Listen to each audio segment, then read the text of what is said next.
Greetings from LA, my dear friends. This is Dice Game, and I very much hope that this video finds you well and in very good spirits wherever you are in the world. And today, if you don't mind, I would very much like to continue on with our journeys, our discussions, our discoveries, and our explorations with respect to the recent releases made by the Criterion Collection during this year of 2024. And that brings us to a title which has been designated by Criterion at spy number 1213. And this is a work which is described as being from the year 1995. And the name of the filmmaker is Gus Van Sant. And the name of the work is To Die For.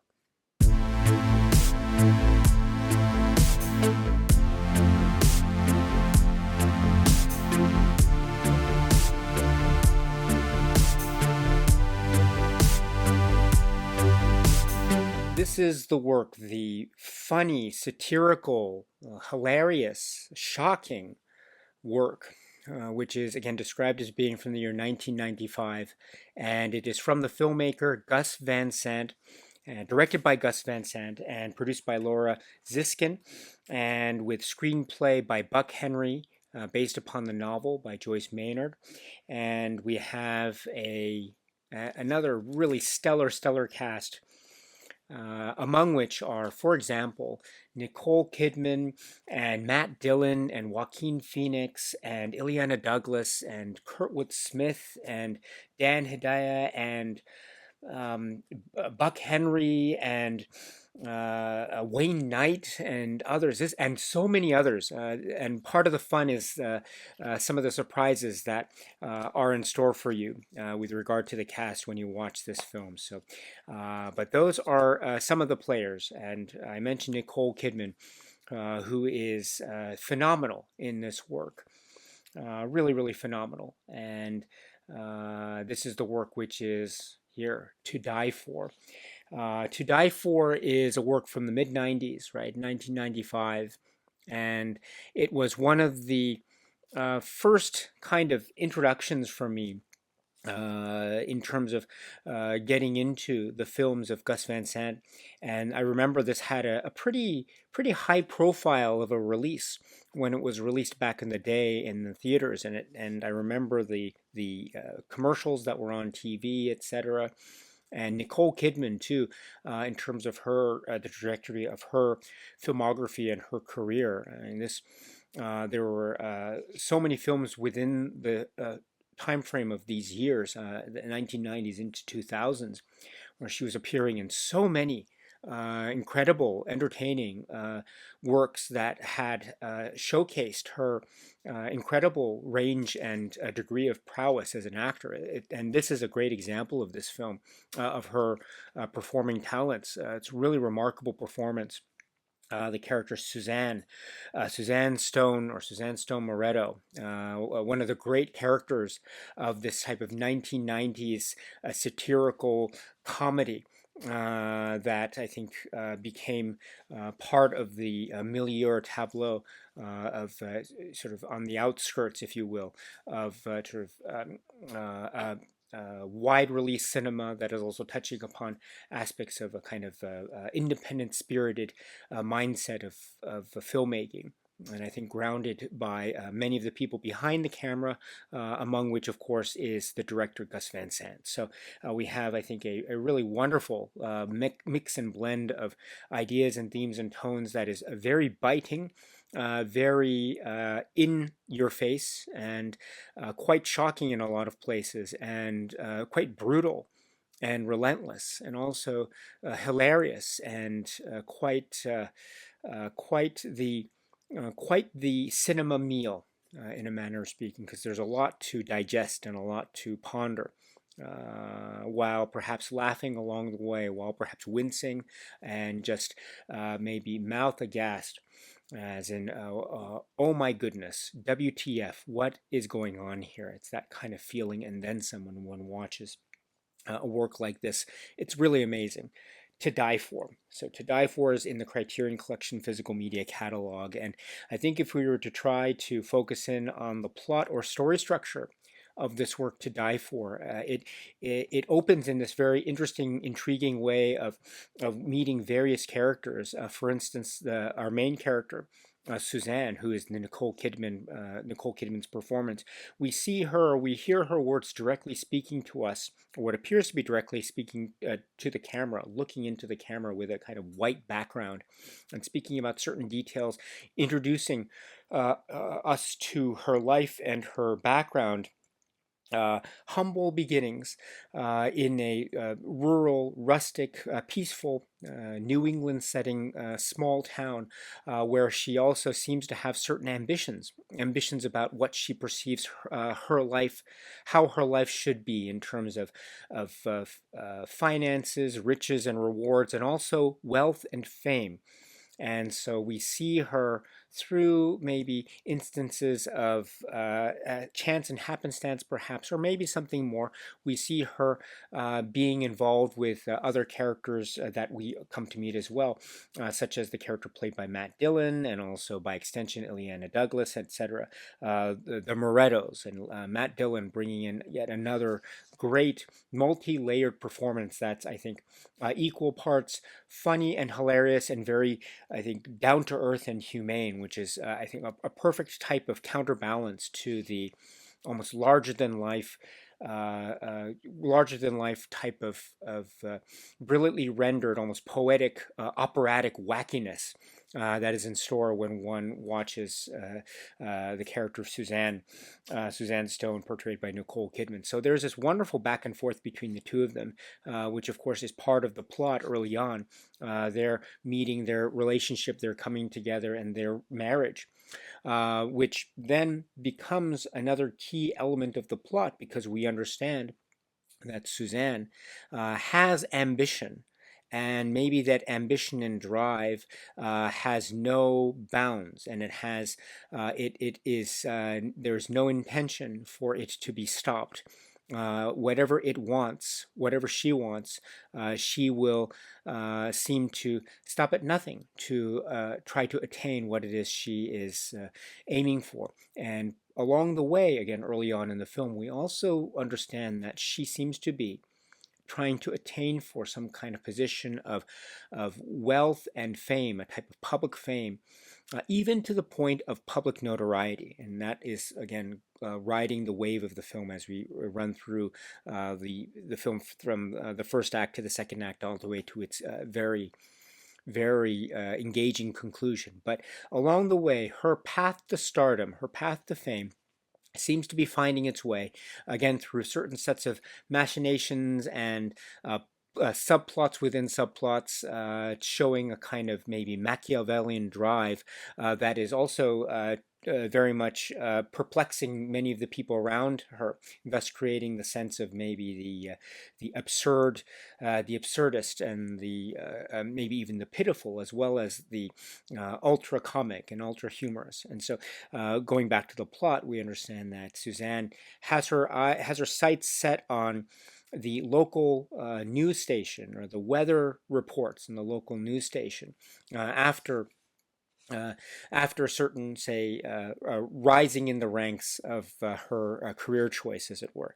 And this leads to her being on TV, perhaps local wide, very small in maybe reach, for instance, but still TV is TV. And in this day and age of TV stardom and fame, this is something that Suzanne really latches onto. And oh my goodness, does she latch onto this? Because we also then see the snowball effect of what it is that she seems to have in store when her perceptions of her plans of rise in fame and stardom seem to, from her perspective, be at odds with the marriage, her relationship, her family life with the Matt Dillon character, and also Matt Dillon, Larry's relatives, Suzanne's mother-in-law, father-in-law, sister-in-law, etc., and their expectations of what they want the family life of their son Larry to be on the one hand versus the career desires and trajectories of Suzanne, which may not be in sync with everyone else in question here, and thus creates this interesting comic twist and tableau that enters into the dark realms of, say, film noir and maybe secret plans and seductions and taking advantage of certain youths in the community. Such as, for example, the Joaquin Phoenix character, Jimmy, and how the relationship between the young Jimmy and Suzanne, how this in turn leads to some kind of turmoil and treachery and dastardly plans being hatched as to what will happen to people like, say, Jimmy, people like, say, Matt Dillon's character Larry, and how Jimmy and his friends may play a part in that, and what Suzanne will do to achieve what it is she wants, which is in her form, in her story, a type of American dream that also has its dark shadows. It also has its kind of manifestation stained perhaps with droplets of blood, or perhaps even more than that, and also the air of danger and murder and twists upon twists and revenge, but also in the name of fame and stardom in the form of TV and notoriety. And here we also have the wonderful intersection that this film provides with fame and stardom and the type of TV or news tabloid aesthetic. And this is very important too, because another thing that we can say about this film, To Die For, is that it really embodies this TV news tabloid aesthetic quite marvelously, because part of its structural conceit is, well, one of the ways in which it's structured is, of course, we have our main character, the Nicole Kidman character, sitting in front of what seems to be a white background and relaying certain parts of her life as the film traverses a type of zigzagging of chronology, going back and forth in certain places, but also pretty much giving us the step-by-step breakdown of the notorious story of Suzanne Stone. But another way that this film is structured is we have the interviews with the camera and characters speaking directly to the camera sometimes about some kind of scandal, some kind of happening, some kind of crime perhaps, or crimes that might have taken place that and Suzanne might have had a part of. And so we have characters speaking almost after the fact in what's described in some comments of the commentary track, which we'll talk about later, as a type of maybe differing perspectives, maybe tabloid journalism type of news report about the scandal of our main characters here. What happened? We don't know the details per se. There are hints and clues here and there are maybe flashes of things that happen. As I say, this film, and one of the brilliant things about it is that I think it very confidently zigzags through a kind of chronology back and forth. But also we have the way in which it follows a linear trajectory. And so the suspense still holds. We're not quite sure what happened, but something has happened. And we also therefore have the characters speaking after the fact. For instance, Leanna Douglas's character, Wayne Knight's character, etc., speaking after the fact to the camera, Joaquin Phoenix as well, speaking after the fact to the camera about their feelings and their views and their perspectives about what happened. And indeed, what happens is what we will get as we enter into the second half and of the film, leading to the really quite extraordinary climax. And so this structural conceit of this film, To Die For, I think serves the film really well, because it's a reminder, a very pleasant and funny and very witty and clever reminder of, as I mentioned, the TV tabloid, news tabloid news report about the notorious scandal of the day, the week, the month, and something like that. There's something that was mentioned to the uh, in the sort of the talk show, the tabloid talk show approach as well, which is also part of the style. In one of the key moments, somewhat early on in the film, we have moments where we see characters speaking on a talk show panel with the television perspective, and I think it's mentioned somewhere like in the like Sally Jesse Raphael. For those who know 90s American television and American, say, daytime talk shows. There was so many talk shows of the moment during the 90s, and so Sally Jesse Raphael was a really big name in that. So I remember growing up, spending part of my childhood in the United States during this time, and just remembering these talk shows.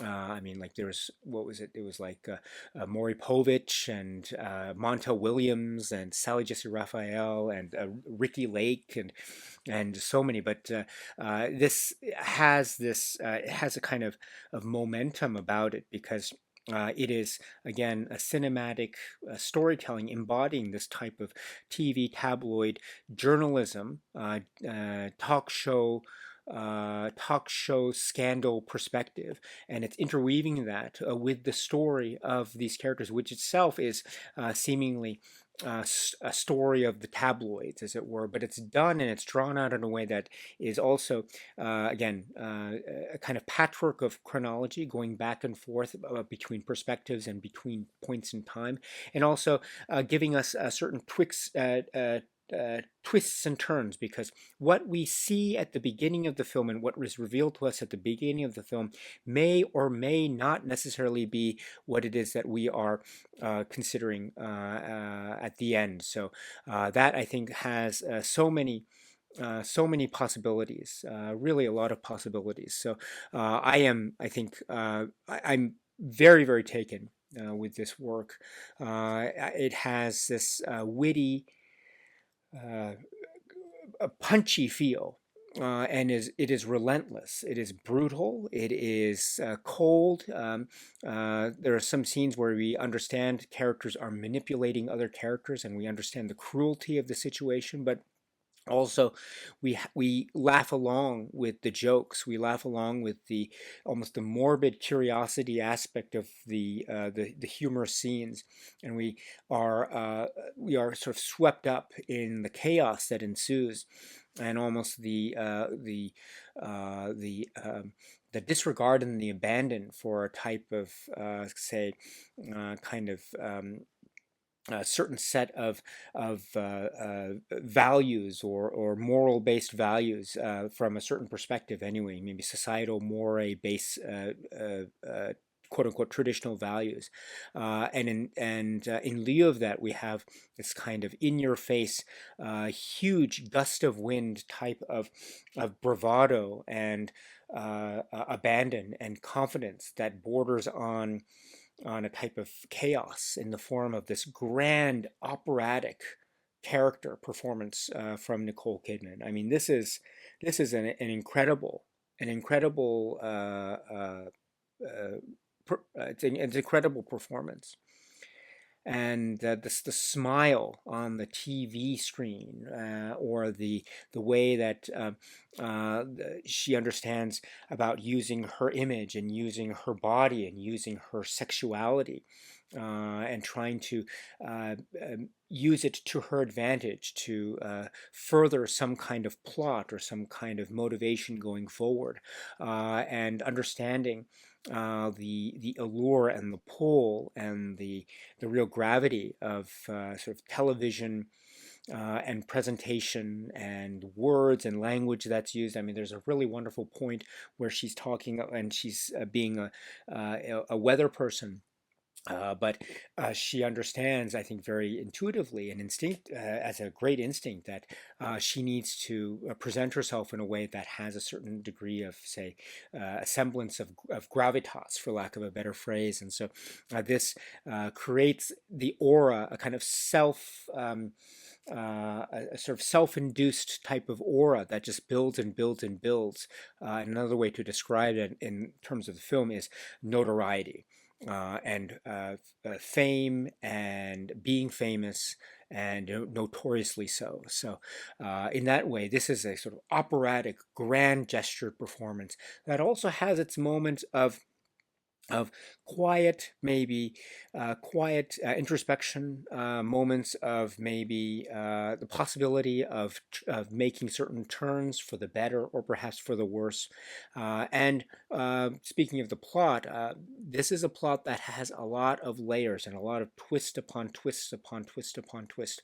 Characters seemingly trying to play another, to try to put something over another character, manipulate another character. Perhaps the characters that are being manipulated are themselves doing the manipulating, or perhaps vice versa, or perhaps people that are being lied to, or people that are doing the lying are also being lied to. So this is, in fact, a world of deception and a world of danger and a world where things are very cold and be can be so cold as to be ice cold.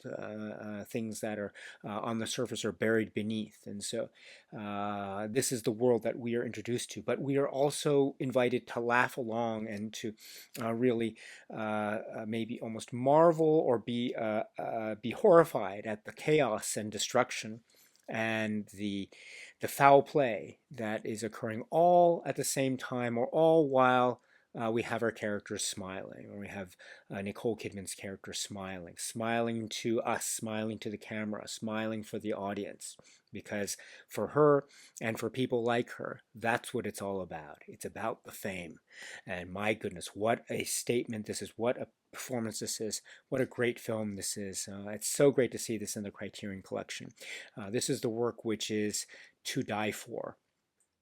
The Criterion Collection has released this film, To Die For, this year, 2024, and this is at spine number 1213. And what I have here is the 4K UHD plus Blu-ray release, which means we have two discs, one which is the 4K UHD disc, and the other which is the Blu-ray disc. And I have to say, too, I forgot to say it earlier, but let me say, too, that I remember seeing this film when it was first released back in the mid-90s. And it was part of this, maybe, or it felt like it was part of this this period of American cinema at the time, which was sort of riding the wave of what was being marketed in terms of independent cinema, or sort of quasi-independent cinema, and these quirky types of stories that were not necessarily part of the quote unquote mainstream up to that point. And so it was a very exciting time, I think, seeing stories of this sort. And this was also my entry point into the world of Gus Van Sant. And so after this, I was able to explore some of his earlier works. I had known, in fact, actually, I should take that back. I had known the film Even Cowgirls Get the Blues, but it was just a little bit later that I began to explore the other works of Gus Van Sant, such as My Own Private Idaho and Drugstore Cowboy, and these were incredible. Eye-opening experiences for me, and I was already well on my way in terms of my own Gus Van Sant cinema journey.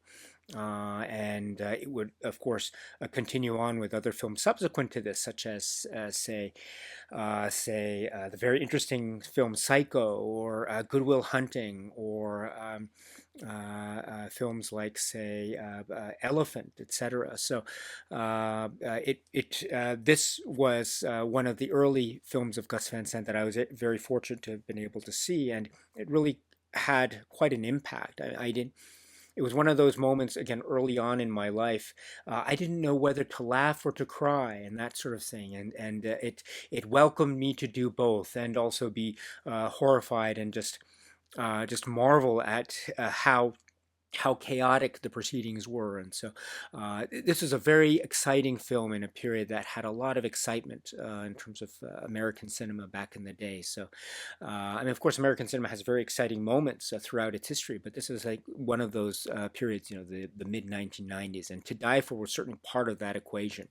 And how it was marketed, and the quick, fast action type of dialogue, and the rapid pace editing, and the sort of the clever way that it seemed to be self-reflexive of sort of commentary on media culture. And high profile media culture, and tabloid journalism, and true crime, and the like. And so it was all there in this wonderful mix and blend, again, under the guiding directorial hand of Gus Van Sant. So a real wonderful achievement. And so now, of course, it's here in the Criterion Collection, and I'm so excited that it is here. And it is here courtesy of this 4K UHD plus Blu-ray combo edition, so 2 discs, the 4K UHD disc and the Blu-ray disc.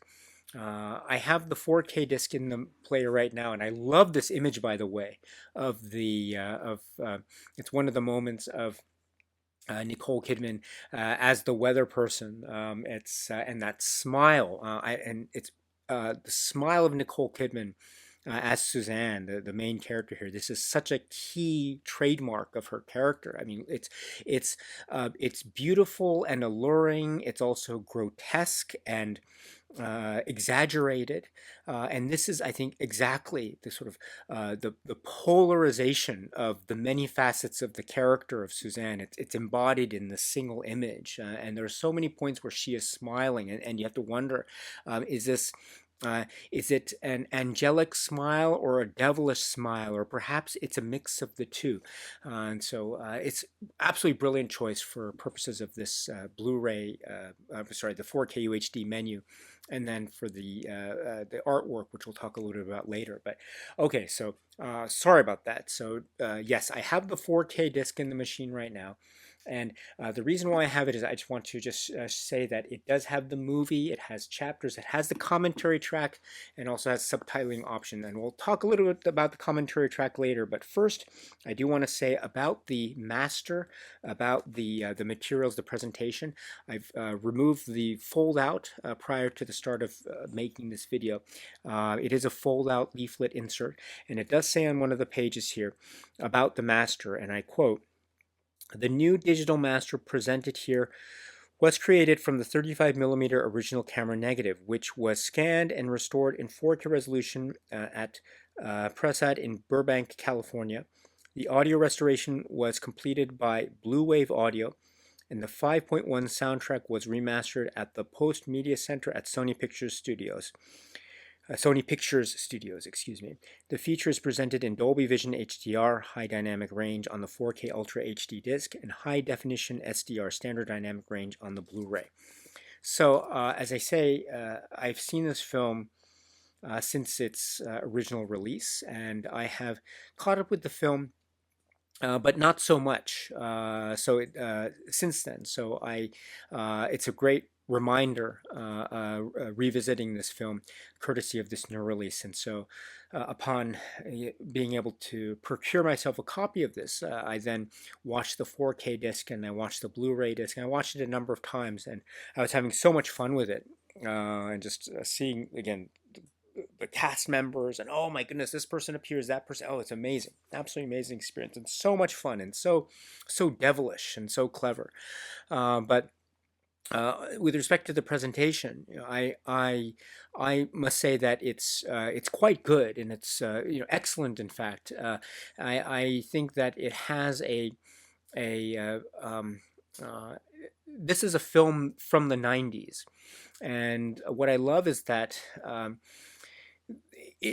how should I put it? It looks very sharp. It looks very sharp, but for the most part, I don't think the sharpness is in any way blunting the fact that it is still a film from the 90s, if you know what I mean. There is still that type of, for lack of a better phrase, kind of sheen or filter that I think was very much apropos the sort of mid-90s cinema of the time. And so I really like, it was one of these films where you could watch it too on a VHS rental, and in many ways, the some of the cinematic, say, stylized choices of the mise en scène, and sometimes using the TV screen itself, or using the camera, or using that the electric image, or the radio image, or the static on the TV, or maybe the idea of the interview, the camera being the point of view of the interview of certain people that are being interviewed as part of the scenes of the film. That means that it has to have or not has to, but I think from my point of view, it benefits from having that type of sheen or filter of a type of 90s aesthetic. Because again, I think one of the points is it's trying to remind us of something that was so prevalent back in the day, which is the sort of daytime TV talk show, or the tabloid news show, or the true crime tabloid news program, etc., which again was all the rave. It was really, really huge. It still is to a certain extent, but the culture, the TV culture was just, it was really, really, it was out of this world. It had its own character and structure. And so I think the way that this is restored, I think, preserves that for the most part. I think there's some moments, I must admit, where I felt that it felt a bit too clean and polished. Not always, but maybe just every now and then it felt a little bit too cleaned and polished. So it kind of very slightly maybe lost that 90s tabloid journalism aesthetic edge. Not so much, but just very slightly. But I think especially too with certain scenes that had a lot of brightness to it. But those, I think, were very, very minor, and not long lasting at all. And I think overall, the effect of the presentation that it had on me still was very much alluring for the reasons that I'm stating right now. So the look and the sound of this of the film as it appears in this release, I think, is overall quite excellent. So I'm very very pleased with this. And so I still have the 4K UHD disc in the machine, because the next point I want to speak to is the commentary track.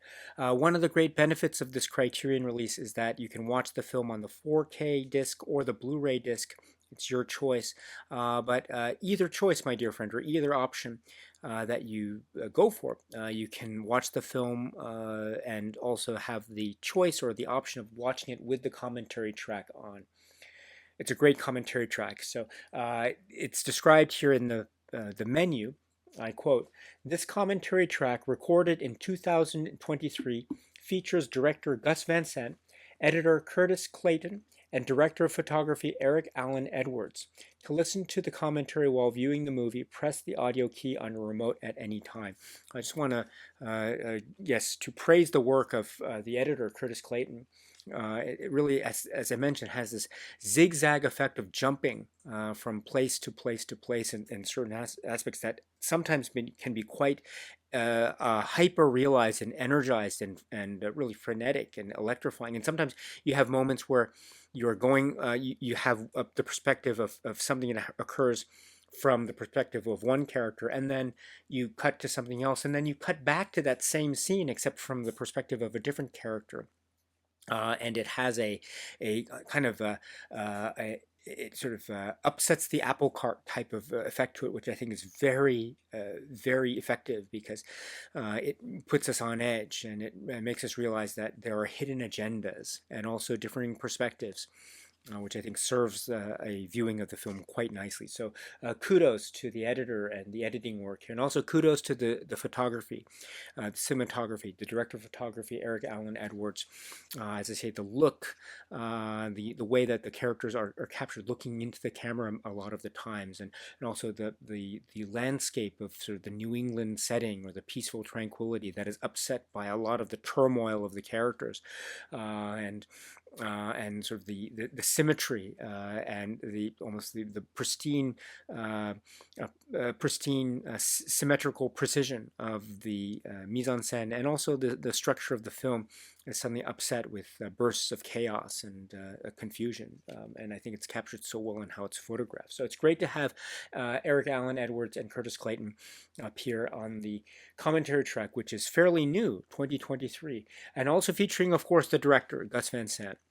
This is one of the I mean, Gus Van Sant's career, it's really phenomenal, and it has so many points, and it's actually very, one can say too, it has different phases as well, and so this could be said to be part of maybe a certain phase of the career of Gus Van Sant. It's a really fascinating period and a fascinating body work. I really, really admire the works of Gus Van Sant. So, and this is one that I admire truly.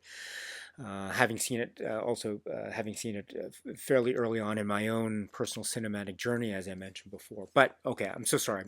I'm overwhelmed by my excitement over this film, so I apologize. But the commentary track. This is a really great commentary track. It's lovely to have what appears to be it's 2023, so it's very recent, and it's a joy, absolute joy to listen to, and it makes me wish that Criterion included commentary tracks like this for all of its releases. But it's not true for all releases, but it is true for To Die For, and I encourage you, my dear friends, so much to watch the film with this commentary track, because you hear about sort of the genesis of this film, the work, the writing of Buck Henry, and handling the novel, and certain directors that could have made this film instead.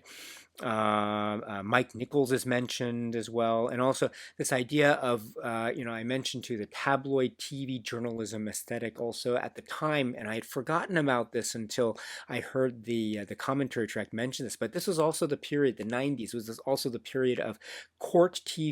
Do you remember Court TV on a kind of basic cable channel?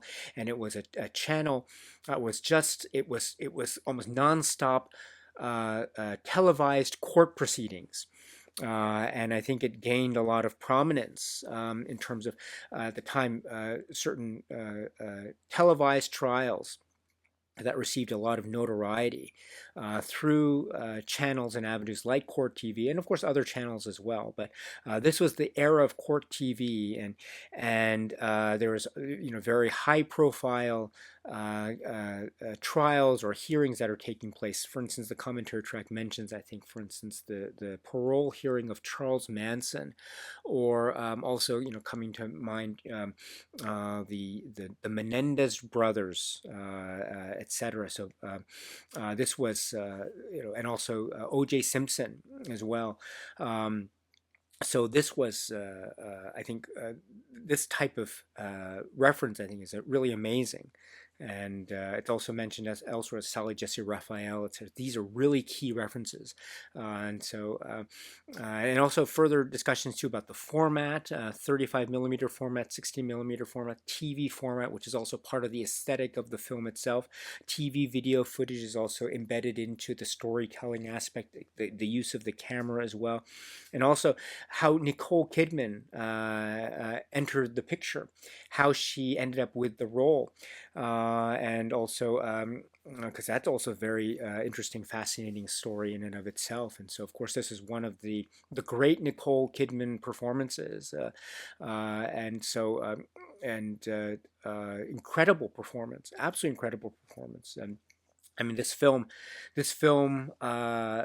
succeeds so much on so many points, but one of the points upon which it succeeds is the great performance of Nicole Kidman. So to hear the comments about this is great, and also working with other other actors too, like Matt Dillon, the great Matt Dillon. I mean, as I say, what a great counterbalance performance Matt Dillon provides. There's a sense of arrogance and almost goofy confidence that is very naive, perhaps, and also very, very sensitive. And in a way, there's this interesting dynamic in which heroes become villains and vice versa in this topsy-turvy world of Gus Van Sant and Buck Henry and company. So, and Matt Dillon is certainly a part of that. So I'm glad that that's mentioned as well. And also, there's an interesting discussion about.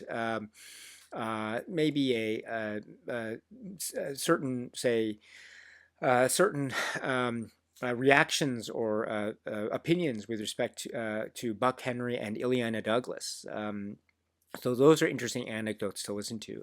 By the way, Ileana Douglas also provides, it's a great, great character. This type of maybe foil or maybe a type of rivalry, but also that counterpoint in terms of trying to essentially thwart the efforts of the Suzanne character, and will she or won't she succeed, that type of thing.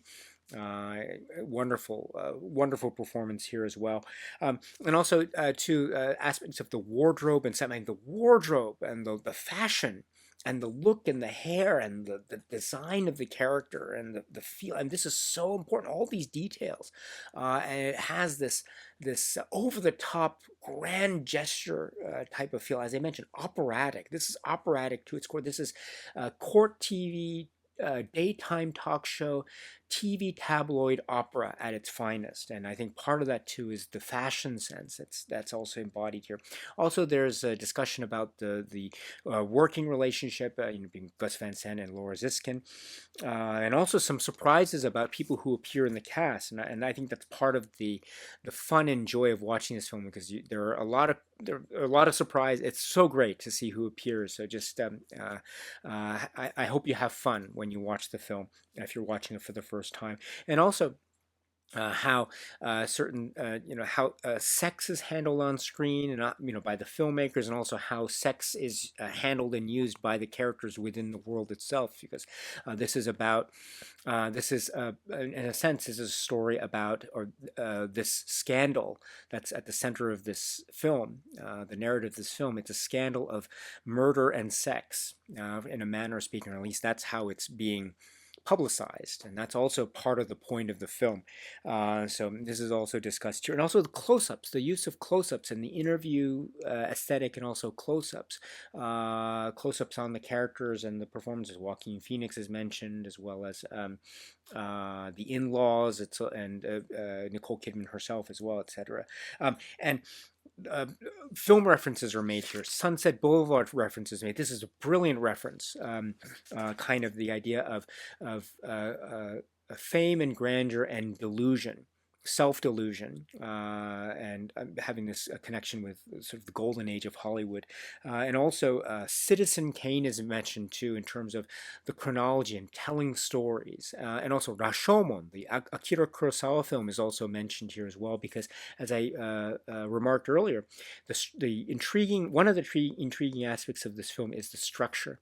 And the structure is one where we're getting differing perspectives from various characters along the way, and sometimes they're speaking directly to the camera, to us, and so we have the viewpoint of this character, the viewpoint of that character, or the viewpoint of that character, etc., through their words. But also we see the same scene, but then replayed a little bit later from a different angle or different perspective. And so that, I think, has very much something to, it has a kind of homage aspect to how certain similar types of handling of scenes occurred in a work like Citizen Kane. And Citizen Kane also had a lot of scenes that were repeated, but from different perspectives, from the differing people that were in that particular moment. And so it has that interesting replay quality, a la Citizen Kane. Also, who is telling the truth and who is lying, that is touched upon, a la Rashomon. So it's interesting to hear these references being made here. And there's also an interesting detail about a close-up on the eyes of Nicole Kidman at a particular moment when the letter X appears. And it is a chilling detail that is also mentioned. Wow. So this is a stellar commentary track. It is stellar. Absolutely, positively stellar. Stellar. So I can't recommend this enough. It is really great. And It just enhanced my enjoyment and appreciation of the film even more.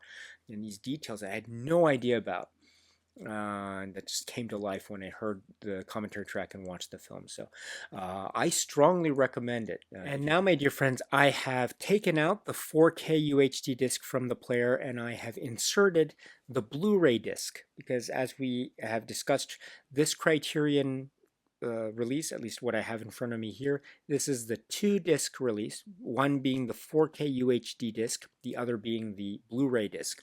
And so I have the Blu-ray disc here in the machine, and you have the choice of watching the movie on the Blu-ray, which is a great way, by the way, to watch this. I mean, it looks great in the 4K. It also looks great on the Blu-ray. So your choice, my dear friends. You can also watch it with the option of listening to the commentary track at the same time. So it is the same commentary track. So please enjoy if you choose to watch the film on the Blu-ray with the commentary. But the reason why I have put the Blu-ray into the machine now, my dear friends, is the 4K UHD did not have anything beyond the commentary track in terms of supplements. So that's why we're going to go to the Blu-ray, because the Blu-ray does. It has other extras as part of this release. And what are those extras? They are described as deleted scenes and the trailer. So you can get the deleted scenes and the trailer by putting in the Blu-ray disc. It's a really great trailer, by the way, so please check it out if you're able to. But then we have the deleted scenes. And let's see, whoops, I pressed the button, but let me go back.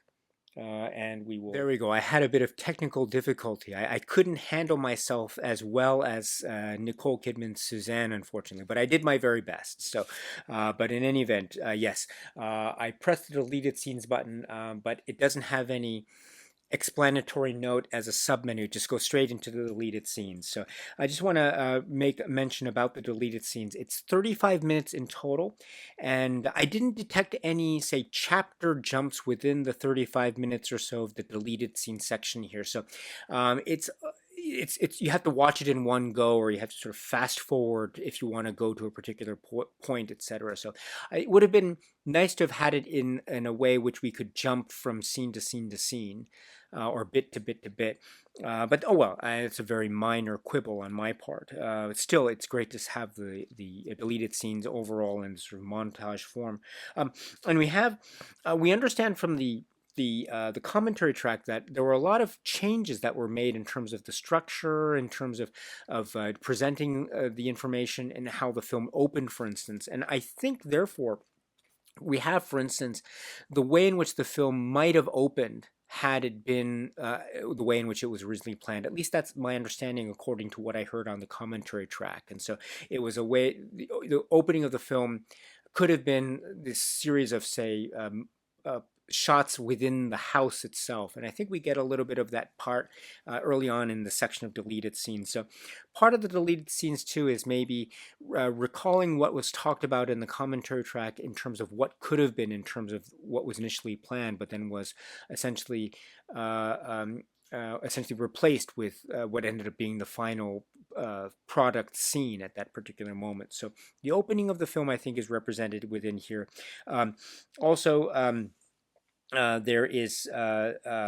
There's some interesting discussion, or there's interesting scenes involving, say, a deer.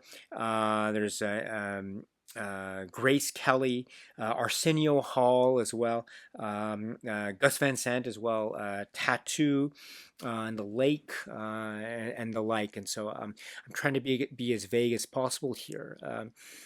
Just for the sake, again, for those who haven't seen this film, but it really, I think, it's a lot of fun to see these moments. And again, I think for me, I don't know the film well enough. I'm not expert into the film enough to know all the background scenes or deleted scenes. So I've relied extensively on what was said in the commentary track. So after I heard the commentary track, I went to the deleted scenes, and I was watching the deleted scenes, and I remembered, oh, this is probably what they were referring to when they spoke about ABC in the commentary track. So what they spoke about oftentimes ends up, I think, appearing on some part of the deleted scene section. So That's very cool indeed. And it's very eye-opening in many respects in that way. And it really is also a reminder, too, of just how much of the structure I think was still in flux, maybe within production and then into the post-production process of making this film before it was ultimately completed. So a really fine effort all around. So it's great to have these deleted scenes. Again, if you want to watch them, you have to put the Blu-ray disc into the machine, not the 4K disc, but the Blu-ray disc, as well as the trailer, my dear friends, which is also part of the menu here.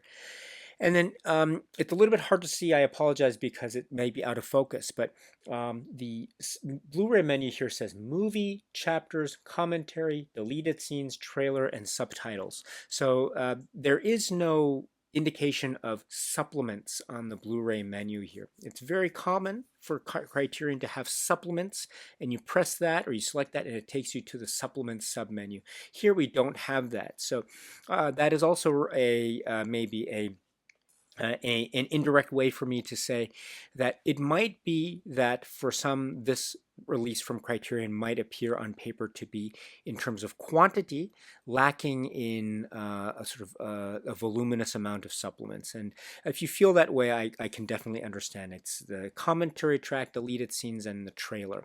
But as I mentioned, I think there's a really interesting interplay between the commentary track, which is, again, a very recent one from 2023, and it is utterly brilliant. There's a great interplay between what's spoken about the commentary track and the deleted scenes, which I assume are the scenes that are being spoken about in many of the moments of the commentary track. So it's a great kind of interplay in that way. Would I have liked to have seen more in terms of supplements? Oh, of course, I would have loved to have seen much more. I'm always open for that. I'm always game. I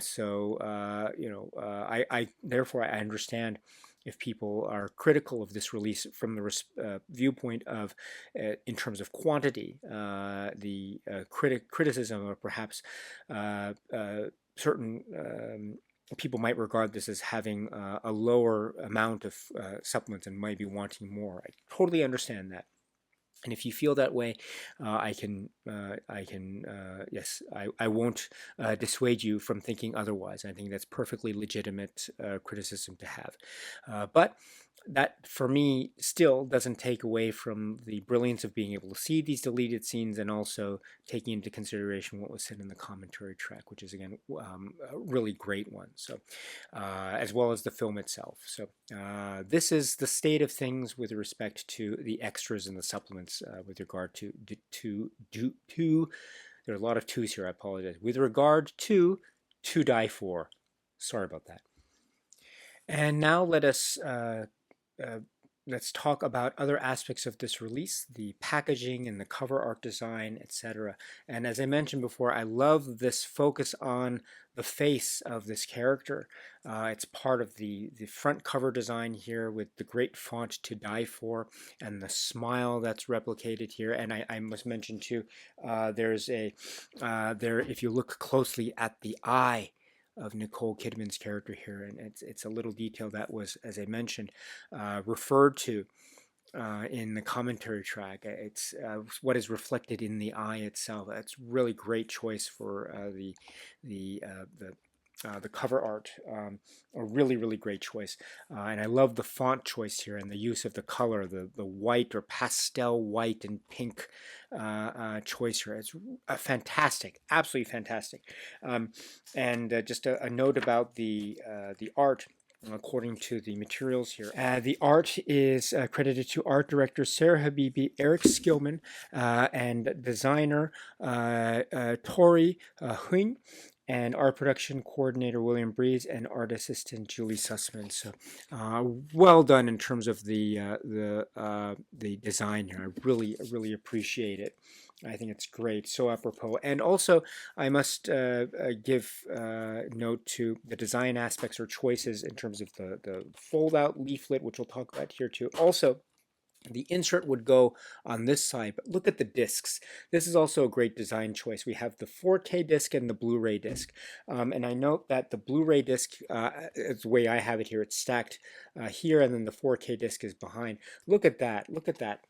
There's a slight difference in sort of the tone of the pink color that's used, and also the 4K disc, which is the lower layered one, in how I've arranged it here, has Nicole Kidman's face in one way, whereas the Blu-ray disc, which is the one that's on top, has her with a smile, which is really great. Again, the emphasis on the face and the smile and the look. Really clever indeed. So this is such a great design choice. I love it. I absolutely love it. And the same goes for the design choices for the fold-out leaflet. I'm not a fan of the fold-out leaflet, mind you, but I like the way that it is presented here, even down to the choice of the paper. It has a nice thickness to it, which I really appreciate. And look at that, again, the tabloid news aspect, down to the typewritten typewriter type of typeface, the typewritten typewriter type of typeface. That's a lot of types, but again, this is a really great aesthetic choice. And the great, the almost shocking green. We are in a world of pastel whites and pinks, and then all of a sudden we get the shocking green here, which is, I think, a wonderful, great design choice, a shock for the eyes. In a really marvelous way. And this is the great essay by Jessica Kang. It's "You're Not Anybody in America Unless You're on TV." And my goodness, what a great title for a great essay. It is a fantastic one. It is talking about sort of the 90s news media culture and the tabloid court TV culture. It's also embedded into a discussion of Gus Van Sant and the performances and the themes and Nicole Kidman, etc. So it is a great essay. Again, my strong recommendation, my dear friends, is to watch the film first, and then once you've seen the film, you can read the essay. Again, the title is "You're Not Anybody in America Unless You're on TV." And an interesting perspective. To Die For is a film about a certain perspective on the American dream, one way of looking at it. So a great essay indeed. So, my dear friends, this is To Die For from the Criterion Collection, and another very exciting release, a really exciting release of a very exciting film. I am overwhelmed. I am overwhelmed again. Just electrifying, shocking, haunting, scary, and very funny. Very, very funny. And with a lot of twists and turns that make for some very compelling and entertaining viewing indeed, whether it be a first-time watch or a rewatch or a rewatch upon a rewatch or a rewatch upon a rewatch upon a rewatch ad infinitum. This is a really great one. So I very much hope that you enjoy this film, which is To Die For. Whew. All right, my dear friends, that's it for now. So until the next video, my dear friends, I very, very much hope that you continue to be happy and healthy and well, and that you continue to watch a lot of great, great, great movies, such as To Die For, such as the works of Gus Van Sant, such as the other films in the Criterion Collection. There are other films by Gus Van Sant in the Criterion Collection, by the way, and beyond. So until the next video, my dear, dear, dear friends, stay strong, stay safe, and cheers.